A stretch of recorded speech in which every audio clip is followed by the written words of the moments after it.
Nginamukele ngethemba ukuthi niphilile. Lapha-ke siniphathela udaba oluthinta-ke uZookey Zarling othe usethembe lona idlozi ukuthi-ke aphinde akwazi ukuthola umntwana njengoba umyeni wakhe efuna-ke babe nengane.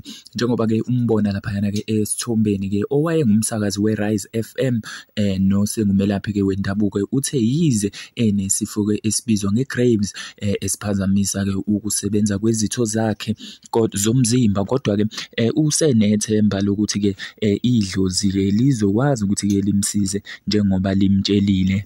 Lolu daba-ke uliveze laphana ngenkathi-ke esohlelweni lwakhe-ke olubizwa ngokuthi-ke ithokoza muntu wami, kubona-ke uMzansi Magic bekhuluma-ke ngokuthola yena-ke umntwana. Xoxe nalo-ke iphephandaba-ke Isolezwe laphayana-ke yena-ke uZookey Zarling uthe impela kuyiqiniso ukuthi-ke okwamanje akakwazi ukuthola-ke umntwana ngenxa yaso lesi sifo. Nganisa kwethu ngiyocela ukuthi uphawule ngalolu daba lana kuyona-ke i-comment section-ke ukuthi mayelana ne-Graves lesi sifo ngabe sidalwa yini, nokuthi-ke abantu bengakwazi-ke ukusizakala kanjani uma benaso, nokuthi-ke ngabe umshado wakhe usengcupheni yokuthi ungahle uchitheke ngenxa yokungakwazi ukuthola umntwana.